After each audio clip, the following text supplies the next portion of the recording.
The Who are an English rock band formed in London in 1964.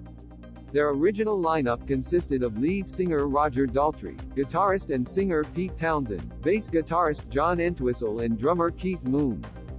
They are considered one of the most influential rock bands of the 20th century, selling over 100 million records worldwide. The Who developed from an earlier group, the Detours, and established themselves as part of the pop art and mod movements, featuring auto-destructive art by destroying guitars and drums on stage. Their first single as The Who, I Can't Explain, reached the UK top 10, and was followed by a string of singles including My Generation, Substitute, and Happy Jack. In 1967, they performed at the Monterey Pop Festival and released the US top 10 single, I Can See for Miles, while touring extensively. The group's fourth album, 1969's rock opera Tommy, included the single Pinball Wizard, and was a critical and commercial success. Live appearances at Woodstock in August 1969, and the Isle of Wight Festival in 1970, along with the live album Live at Leeds in 1970, cemented their reputation as a respected rock act. With their success came increased pressure on lead songwriter Townshend, and the follow-up to Tommy, Lifehouse, was abandoned. Songs from the project made up 1971's Who's Next, which included the hit Won't Get Fooled Again. The group released the album Quadrophenia in 1973 as a celebration of their mod roots, and oversaw the film adaptation of Tommy in 1975. They continued to tour to large audiences before semi-retiring from live performances at the end of 1976. The release of Who Are You in 1978 was overshadowed by the death of Moon shortly after. Kenny Jones replaced Moon and the group resumed activity, releasing a film adaptation of Quadrophenia and the retrospective documentary The Kids Are All Right. After Townshend became weary of touring, the group split in 1983. The Who occasionally reformed for live appearances such as Live Aid in 1985, a 25th anniversary tour in 1989 and a tour of Quadrophenia in 1996-1997. They resumed regular touring in 1999, with drummer Zach Starkey. After Entwistle's death in 2002, plans for a new album were delayed. Townshend and Daltrey continued as The Who, releasing Endless Wire in 2006, and continue to play live regularly, with Starkey, bassists Pino Palladino, 2006-2017, and John Budden, 2017-present, and guitarist Simon Townshend, Pete's brother, serving as touring players. In 2019, they toured with a complete symphony orchestra, which also supported the release of Who, their 12th album.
Welcome to 20th Century Fox. I'm Alan Hirschfield, chairman of the company. I think it's appropriate that we started our commitment to pay-per-view television, cable, with Star Wars, and we've gone all the way finally to the top today with The Who. It demonstrates our commitment to pay-per-view, to bring the audience all over the world, and especially the United States, the biggest, the best, and the most exciting events that man can imagine. They will be in film, in music, and in sports, in what we would believe will become the predominant entertainment medium of the 80s and the 90s. It's especially gratifying that we can bring you today my favorite group, and I guess the world's favorite group, The Who. So,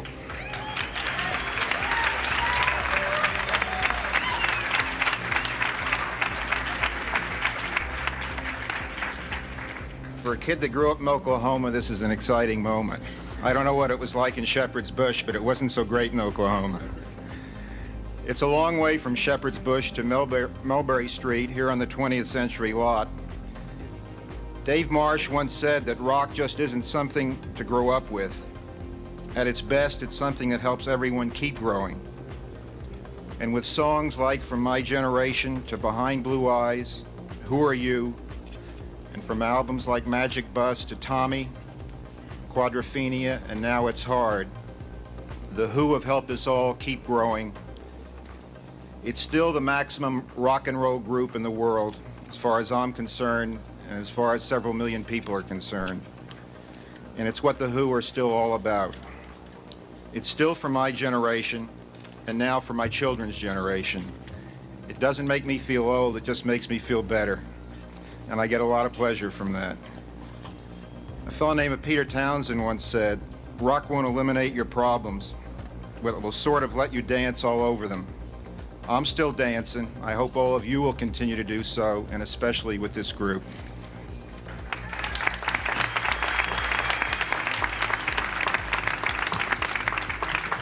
Now it's my pleasure to introduce you to Andrew Wald, the president of our 20th Century Fox Telecommunications, and the man who, along with Steve Roberts, was chiefly responsible for this great event, which we think will be a major world event come the 17th of December. Andrew Wald. Thank you, Alan. I had the pleasure of seeing the group play the other night in Berkeley, and I want to tell you, I danced for a good 2.5 hours, and I think everybody who sees them and the millions of people who will be able to see them as part of this event will share that with us. The tour has been an overwhelming success. You'll get some more information about that. It's my pleasure to welcome the members of the band here, and we're announcing today that on December 17th at 10 p.m. Eastern Standard Time, their final concert will be televised live from the Maple Leaf Gardens in Toronto. It will be shown in the United States as part of a pay-per-view network. It will be telecast live.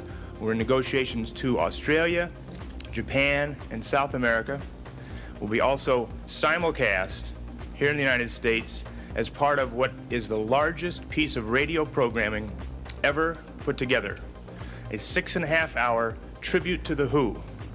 4 hours, History of The Who, will precede the telecast, followed by a live Dolby stereo transmission nationwide of the final concert.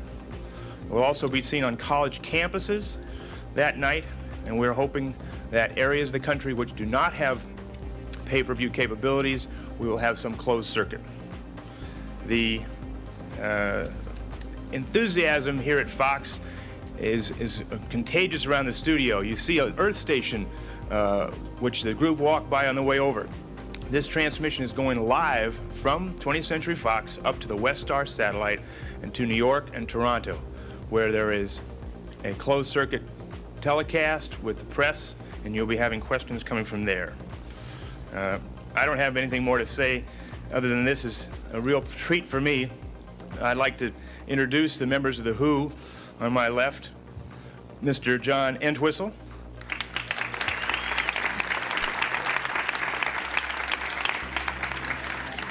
Next, Mr. Pete Townshend.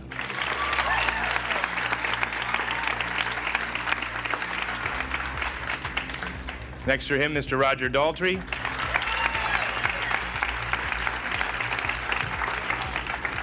And last, and by no means least, the man that makes the beat, Mr. Kenny Jones.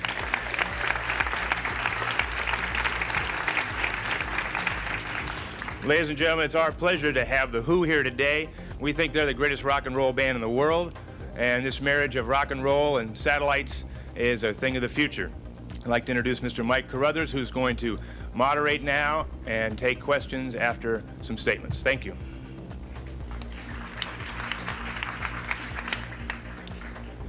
Thank you and welcome. We certainly want to welcome the members of the press here in Los Angeles for coming out tonight, this morning, I should say, and also acknowledge the members of the press watching us live via our satellite in New York and in Toronto, Canada. We will be taking questions from all three cities in just a moment, but this is, as you know, a very exciting event. Certainly the Who are legends of rock and roll. This is their farewell concert tour, and before we do take questions, I would like to ask one of the members of the group to make a statement. I believe Roger or Peter? What kind of statement? Well, we're happy to be here as well. A nice sunny day, and a little bit early for me anyway. And under this 16 inches of makeup, I'm as white as a sheet. Well, banana-coloured, really. And straight afterwards, I'm going to go right back to bed. Is that good enough? That's very good. That's it.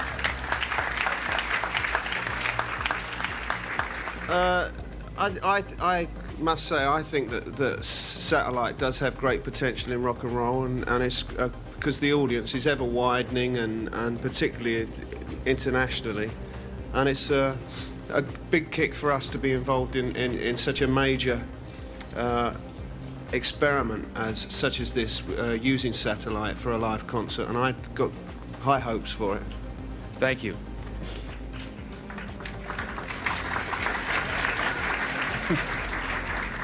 The concert tour, which started earlier this month, will encompass, when it's finished, 32 cities and 34 concerts. Approximately 1.5 million tickets have been sold during the tour, and they've played to capacity audiences everywhere. We'd now like to open things up for questions, and here's how this will work. First, we'll start here in Los Angeles, then we'll take a question from one of the other cities. We ask you to step up to the microphone. That's the only way anyone else can hear you. And please state your name, who you're with, who you would like to address the question to. And we'll start here in Los Angeles with a question, please. Someone has a question. Please step up to the microphone.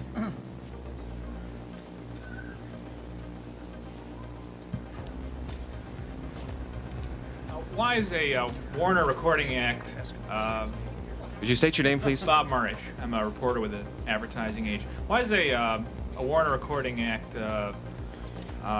hooked up with 20th Century Fox? The parent company, your record label, is even more heavily involved in new video than Fox. We don't know. I don't really know. Nor do I.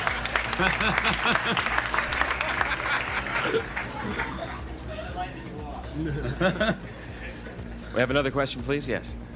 I'd just like to sort of throw this out. Randy Campbell, Superior Communications International Radio. I'd just like to throw this out and ask you fellas, if 20 years ago or so in the pubs of London, when you were playing for small groups and sometimes a little larger, did you ever have any idea it would come to this on an international level? Simply no.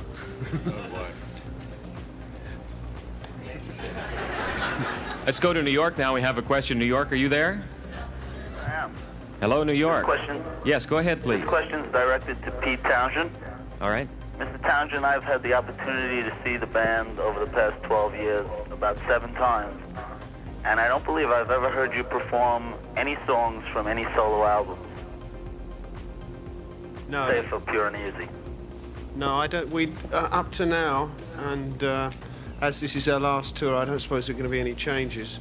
We've avoided dipping into the fair treasure trove of material which we've produced as solo artists. John Entwistle started his solo career the first, I believe, and has produced, like, what, about five albums. I've made 3, Roger's made 4 or 5, and really, when we're together as The Who, we stick to that particular area. I think maybe as writers, John and I feel that the stuff that we do as solo artists would accommodate The Who, but The Who we have difficulty performing live, performing enough of the material which represents the Who's history. And The Who haven't really made that many records over 15 years. We've only done 10 studio albums, and that's not a tremendous output. We still have difficulty playing the songs which people want to hear live anyway. And I think if we started to play selections from solo albums as well. I think the main thing it would do, apart from give us a problem with fitting the stuff in, I mean, I can barely last 2¼ hours as it is without dropping dead, would be to confuse the band's image in the public eye. We are a group first and foremost, and in fact I think none of us would be in any doubt that our solo careers are very much hinged on the success of the band, and what we do in the future as solo artists will definitely jump off from the success of the band up to this present day. Thank you, Peter. Let's take your question, please. Your name? Hi, my name is Rona Elliott. I'm with the Source Radio Network. Good morning, you guys. Hi. Looks a little early for you. You too. Yeah, it is a little early. I was looking there. You look more alive now. One of the things that's sort of happening throughout the whole rock and roll world now, and it's understood on the rumor mill that you're interested is in the video thing that's happening. Could you talk a little bit about what your thoughts are about things like MTV and rock and roll and the success of rock and roll music now? I think MTV is really good. I think it's going to create more problems for the record industry, but it's a good format. And I think some of the videos that's coming from England especially are incredible, and it's a great way of promoting groups that aren't particularly good on stage, because there's quite a few groups like that. You think it'll change the relationship with radio and the success of...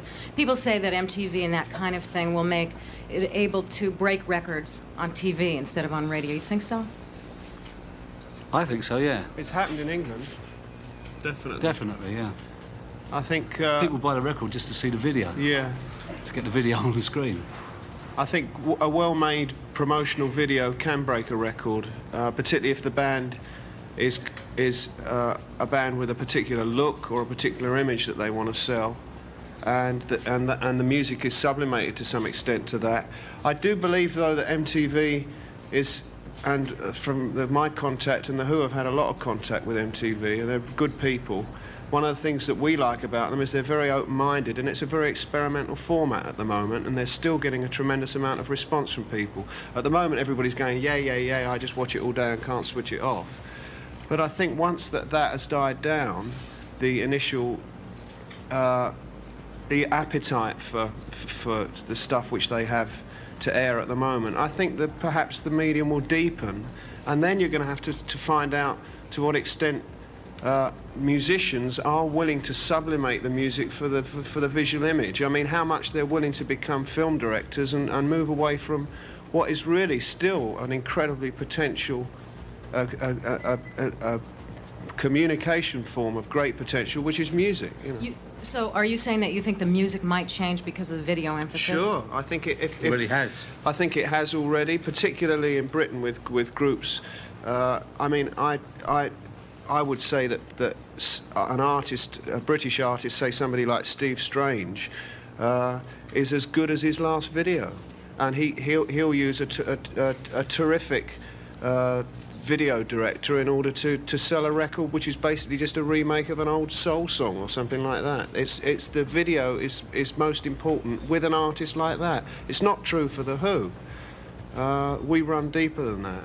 But you know, I think the thing that everybody's looking to in video is a little depth, and until that depth is plumbed, I don't think it'll ever really satisfy people that have grown up with music, because that music has given them more than just a few pretty pictures. Is there anything now that's scratching the surface when you talk about plumbing those depths that's reaching toward that? I wonder whether it can actually be done on the box, whether it's an intense enough medium, and I still look first towards features, I think. Okay, we have to move on. Let's go to New York for a question. New York, are you there? Yes, I'm here. Go ahead, please. My name is Jeffrey Peisch, and I'm from MTV Music Television. I have a question for Roger. Roger, we interviewed you in our studios about 2 weeks ago, and I think our video jock, J.J. Jackson, asked you about doing a live pay-per-view show, and you told him at that time there were no plans to do one. I want to know what's happened to make the group change its mind. Well, someone signed a contract. Really, I mean, at that time, nothing was finalised. That's it, really. Okay, we have a question here from Los Angeles. Yeah, My name's Gary. I'm a free agent. And through some of the most recent material and some of the recent interviews, I've noticed that, well, Pete, at least, has an interest in, like, the nuclear situation of the world these days. And I wonder if you feel a responsibility as a member of a band like The Who to spread your feelings about that and try and turn other people on to the way. Yeah, I think when we first went in to make It's Hard, I think one of the things that I first said to everybody was that I felt that, you know, I didn't want to sit down and write songs about just anything, and I wanted to reflect something which everybody in the band felt fairly strongly about. And one thing that came across as a common denominator is that we are all parents now with growing kids, and there's a concern about the planet, and I suppose also a feeling that a lot of people of our age have sat back for a long time, and that we wanted to do our bit through our music and through our writing. It's the best way to express yourself if you're a writer, or if you depend on writing as that medium, which rock and roll does, and to say something about it. So a lot of the songs on the Who's new album do touch on those questions, and I don't have any answers, I'm afraid. Yes or no to proposition, whatever it is. I mean, I don't know. I mean, who knows? I think the fact that everybody is debating about it is the important thing, and I think we should keep debating and keep thinking and keep facing up to it until something is done. That's all I can do as an uneducated, uninformed, but concerned and caring individual. And well, that was going to be my next question. Well, we have to move on, though. I wasn't sure if you knew Tuesday was election day, and you could probably spread a lot of word. Thank you very much. Next, yeah, next question, Who, please. that's the one. Yes. Yes, my name is Bruce Barrett from the Rio Hondo El Paisano newspaper, and my question is directed to Pete. I was wondering if it's true that you're going to be touring as a solo artist, perhaps next year? No. No. I had no plans. Okay, I realize this is the last concert tour for the tours, but I was wondering if the group as a whole is going to maybe do individual concerts in the future, perhaps even in LA, hopefully again. I think it's open for everybody at the moment. Nobody's made any hard and fast decisions, and everything's still pretty open. Okay, one more question. I was wondering if Roger was going to pursue his acting career, like in Mick Vicker, Tommy. Yeah, if I get offers. I mean, I'm doing. Be in a film? I'm doing the Beggars Opera for BBC Television when I go back. I'm doing a thing called the Beggars Opera for Jonathan Miller. That's in February next year. But the group is still the main thing, and I mean, like Pete says, I think we will probably do shows, and there'll be events, but no more tours. All right, thank you. Yes, please. Sandy Kenyon from CNN. I just want to ask you, given what you said and what Pete said, that the group is first and foremost, why give up touring? You can, unless you've done it, you'll never know what touring is, and it's a nightmare. And it, in a funny way, it kind of limits what the band does. Touring puts its own limitations on the band, and I think we've gone as far as we can go. I mean, we can't get any bigger than we are in that field. And it's good to go out on top. I think we can become much more adventurous without touring. In a funny way, I think the band will actually become bigger by stopping touring. Oh, God. You mean because of the mystique? Why would it be bigger? No, not the mystique. I just think we can do better things. I think if you're doing a one-off event, you can put a hell of a lot more into it than when you're dragging your body around the country for 6 weeks. Trying to survive, really. The thing is that a rock concert, and what makes a great rock concert, is audience contact. And when you get to the stage when you're playing in massive arenas and dealing with audiences of over 50 or 60,000 people every second or third day of your life, I think one of the only ways I can get through it is by remaining detached from that idea. If I psyched myself up, if I walked out on the stage every night and said, there are 65,000 people out there, I'd probably be wearing brown trousers by the time I got on the stage. I mean, you've got to be completely detached. And I think if you detach yourself from an audience, what's the point of being on a stage? It's a very different experience from working in a nightclub or in a small hall. John, final question. Do you feel the same way? No. Why not? Because he already wears brown trousers. Do you want to give up touring? No, not particularly, but it has to be a group decision. Are you opposed to it then? Yeah, but... Thank you. Thank you. Next question, please. Yes, my name's Jeff Bliss from the Pepperdine Graphic, and I was wondering, can you see yourselves pushing or producing more bands, say, for example, like who you're going to be playing with today, like The Clash, things like that, getting behind them and maybe putting in your own 2 cents worth into their music? No. Let's go to Toronto now for a question. Toronto, are you there? Yes, I'm here. Go ahead, please. Peter Goddard, Toronto Star. Why Toronto for your last concert in North America? It's actually a two-part question. What are your plans for Europe? Peter? Toronto, basically, because it's one of our favourite places to play. And I think there are some technical reasons as well, which I'm not really all that familiar with. But I'm happy that it's Toronto. And I think if it came down to me making a selection of places to play, it would probably fall to about 3 or 4 cities. And Toronto would definitely be one of them. I think... I can't really say why, but I've always had a very special feeling for the audience there, perhaps because it's got a slightly European feel to it. It's a good balance for us between the North American and European market in mood. I always feel very comfortable there. And what was the other part of the question? The European segment of the tour, are you definitely planned yet? No, we haven't. And I'm, as an individual, and as you probably heard, I mean, we're still trying to find our feet as individuals in terms of what we're going to do in the future. And we are a group and a co-op in the fact that we do share decision-making. As an individual, I'm concerned that we should put our energy into the right place in Europe, just as we have over here. I think America is a place where it's right to do the kind of touring that we've done. It does reflect well on the band, and the rock and roll audiences are capable of dealing with it, particularly the large arena situation. In Europe, there are less places that you can perform, I think, and we probably won't have a substantial touring situation in Europe. We'll probably play a number of key places, so there won't be a tour of this scale in Europe or anywhere else. So this really is our last major bash. Okay, thank you. Let's catch up a little bit here and take another question from Toronto. Are you there? Yes, I'm here.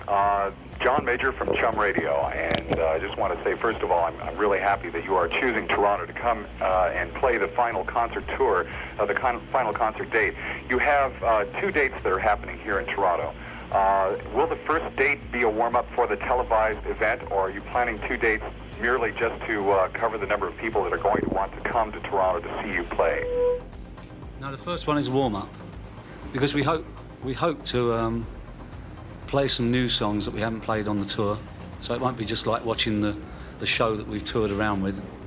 And the first one is warm-up for the final bash. We're experimenting on you.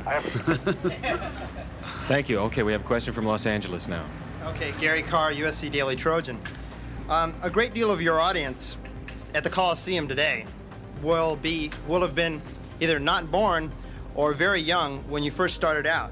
And Pete, I was wondering if you're intensely aware of this, and if so, what have you done to be able to relate to this audience that's 15, 16, 17 years old? Well, we've tried to just simply to keep the integrity of what we do. One of the things that's difficult in any new art form, and I think rock and roll has become an art form and is as it were growing into its 40s now. Although what I regard as definitive rock and roll records were made in the early 50s, but the kind of conscientious, self-motivated writing that accompanies what I regard as being good rock and roll has to be written from the heart.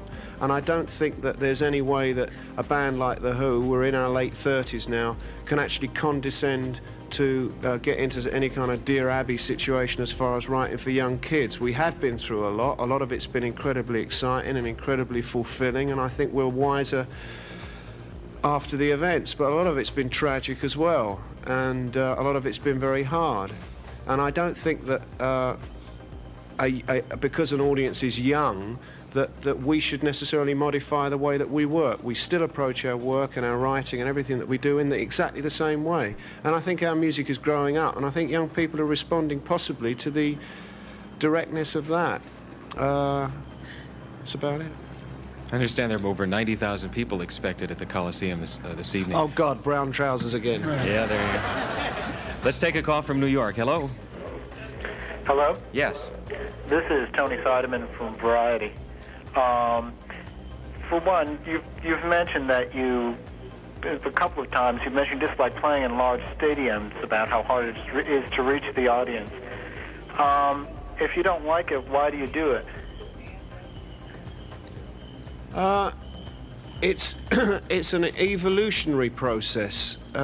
Places get larger and larger and larger as you play. My favourite audience size is around 15,000 people. There aren't many stadiums of that size. I mean, one goes from... In fact, if you think of regular theatres, it's very hard to find a regular theatre that seats more than about 3,000 people, whether it's a cinema place or a place where musicals are shown. Rock and roll audiences are such that, and rock and roll performances are such that we really deserve venues that are geared up for specifically for music. Nobody seems to have felt that it's been worthwhile so far, and that's a shame. So we end up playing in sports arenas which are really designed for other things. The reason that we play large arenas is that there's always been a limit to the amount of work that we can do on a tour, and if we play a small hall, a lot of people get upset because they can't see the band. And as my wife once said to me as I came back for the weekend after being away for 6 months, this is better than nothing.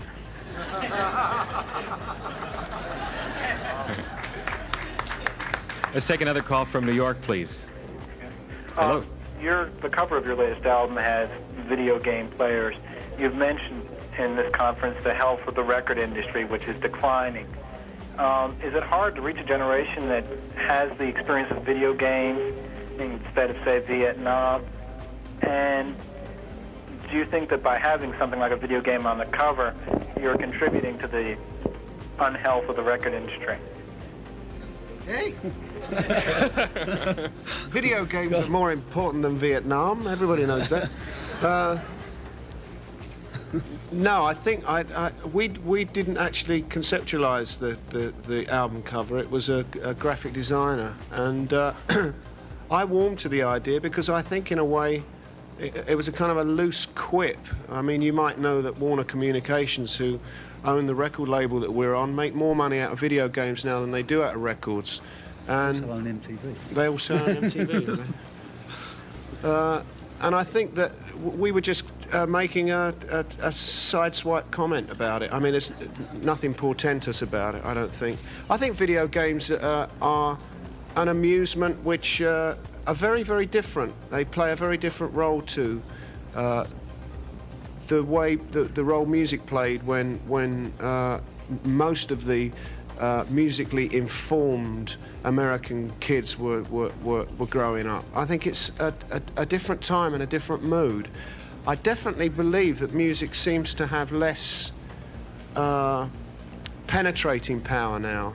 But I think that's due to its content. I think the content has changed. I think the passion of the individual has changed. I think I'm talking about the artists. And radio has changed a lot. It's become much more streamlined, much more formatted, much more bowed to advertising revenue. And I think at the moment everybody in the industry anyway feels that a change is due. Quite when, nobody really knows, but a change is due. Thank you. Take a question from Los Angeles. My name is Barbie, and I'm from KSBC Claremont, which is a college radio station. And she wants to ask Kenny a question. I wanted, I just love the small faces when you did that. I was like that tall. But I'm still not that tall. But I wanted to ask, because you're saying that you felt more comfortable in Toronto because of the European element, and what you're just saying about the golf and music. And do you see anyone that's like a post-77 band that can bridge the golf? Like, do you sense a growing golf between America and Europe? Like that Americans are growing more isolated? And no, I think not. I don't think they're becoming more isolated. If you're young and American and you've been to Europe, you might have found that the Europeans, particularly the British perhaps, and the Germans, are fairly antagonistic towards young Americans. But I've analysed this right the way down, and I think it's just simply due to jealousy. That America is a larger country, much more self-contained, and it can stand knocks a little better.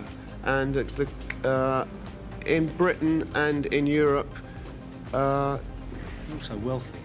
Yeah, well, that's what I mean. Yeah. There's I think music. A lot of envy, I think. Musically, the great thing that European musicians feel about the States is I suppose that it is an open area. There's great open-mindedness. I don't know about I suppose what really bothers me is seeing where the new talent comes from in America, how it's weaned, and I know each different area has its own. do you like any of the new bands, like any of the Los Angeles bands? I like quite a few of them, yeah. I mean, I like. I was here for a while in January, and I got a certain amount of exposure to local bands. I like the Blasters when they came out, but they're kind of old hat, really, aren't they? They're kind of a rockabilly band. But I do like their album. I like T-Bone Burnett. He's from California. I mean, neither of them are young musicians. I'm not really all that au fait, but I mean, it did feel at that time, particularly with K-Rock starting to play new music all the time, that a geographical sense, a local sense was improving. And that always helps. If LA musicians think of themselves as only having to conquer LA and not the whole world, then at least they can deal with that first. I think a lot of young bands in America are intimidated from the off because they feel they've got to make it in America. Whereas in Britain, you feel that you just have to make it in Britain. It's a very, very small country. So that always helps. It helps you to get your first break, anyway. Thank you, Peter. Let's go to Toronto now for a question. It's Liam Lacey from the Toronto Globe and Mail. I'd like to ask Pete Townshend his comment on the Jam's decision to break up this week. Earlier this year, I believe you wrote that the Jam could be the Who of the 80s. I didn't know they were going to break up, and I'm very sad. I don't really know what to say. I've always felt if the Clash and the Jam and the Sex Pistols had been one band, there you would have had it. I think working as individuals, they each have an incredible amount to strive for. But I've always preferred the Clash, the music of the Clash and the sentiments of the Clash to the Jam. But I've always felt that the Jam were a very British band. And I've always liked that about them, and I've always had stand-up rows with Paul Weller about America and how important I felt the American audience was. I'm very sorry to hear they split up. Let's take another question from Toronto, please. Yes, it's James Mark from Now Magazine in Toronto. I'd like to address Mr. Townsend on the subject of whether or not, owing to the fact that there's a distinct historical precedent being set here, both in a media event and a rock event, I'm wondering whether or not being a rock phenomena has compromised your honesty to such an extent that you feel that you've more or less reached the zenith in terms of this scale of an event. I think it is a question of honesty to some extent. One thing that you can't do in rock and roll is pretend. You can't act. And because I think the audience is so intensely analytical, and I think that it's important that you should be true to the principles that you have in your heart. And I think The Who have always wanted to be a big band, always wanted to play to as large an audience as possible, to reach as many people as possible. I was talking to Strummer of The Clash the other day, and I was saying, how do you feel about playing in front of audiences of 100,000 people? And he said, great, you know, it's 6 weeks at the Brixton Fair deal. And that's a small club in Britain. And I think we feel pretty much the same way. I don't feel that any of my ideals have been compromised, and I'm sure nobody else in the band feels that way by anything that we're doing at this time. In terms, I think increasing the size of a potential audience for a live performance just makes us feel better, particularly if the contact is fairly pure. And I think that cable it's just cable. It's got to be pure. It's got to be direct. It's at least the video image which happens at the same time as the sound, and that doesn't happen in arenas. You know, I swing my arm and 2 seconds later the sound arrives. So I don't know. There's a lot to be said for experimenting at this level and seeing what kind of feedback we get. I suppose if we got an intense feedback from it, we'd look to it more deeply ourselves. It's feedback we want.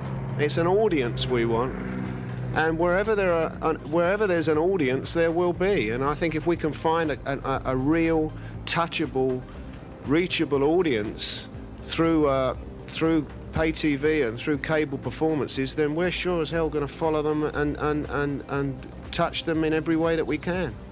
Thank you. Let's take a question here in Los Angeles. Steve Whitmore from the Glendon News Press. Mr. Townsend, how much influence did you have on getting T-Bone Burnett to play as an opening act for your band? None whatsoever. None at all? I didn't even ask for him. Okay, thank you. I'm pleased that he's on, though. Okay. One other quick question. Quickly. On this tour, have you had any influence on the people you would like to play as opening acts for your band? No. Or they've just been picked for you? No, I think obviously the people that are our agents that help scale the tour, put the tour together, and our management are very aware of the kind of music that we like and the kind of people that we would like to have. And I think they've approached people that they felt fitted in gracefully to the kind of shows that we put on. I think the Clash were the only ones we really went for. I hadn't had much to do with the Clash being on. I'm delighted that they are. They're my favourite band at the moment, so I'm knocked out. But I think it's more a kind of bit of entrepreneurish, skillful showmanship. I think it's a great combination. Thank you. Let's go to New York for a question. New York. Hi, this is Ellen Say from Glankoff and Wishner in New York. I'd like to address a question to one of the gentlemen from Fox. I believe earlier you mentioned that you plan to distribute the programming to college campuses. I'm curious as to how this programming will be distributed, what company you may have made arrangements with, and the numbers of students that may be involved in this. The answer to that is it will be going out over Campus Entertainment Network, and I think more information will be available and now that the date has been set. Okay, let's take another New York call, please. Are you there? Yes, my name is Gene T. Bloom from Public Television, the Nightly Business Report. I understand that there is somewhat of a financial arrangement between yourselves and the Schlitz Brewing Company concerned with the financing of this tour. I wish you could please detail what this arrangement is and why you feel it was necessary. I don't know the exact details, and I'm really glad that I can say that honestly.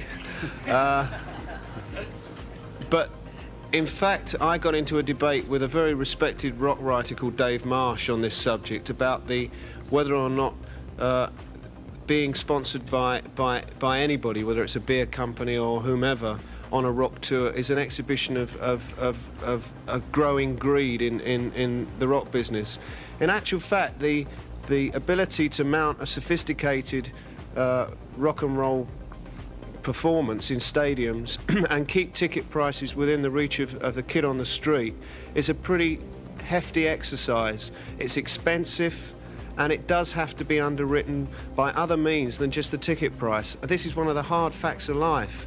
I think even small bands just starting off have difficulty paying their rent. And all you have to do is scale that up a couple of million times and you're in the same position as The Who. We have to come out of a tour making money, otherwise we can't live, and neither can any of the 200 or 300 people that are involved in our lives live either.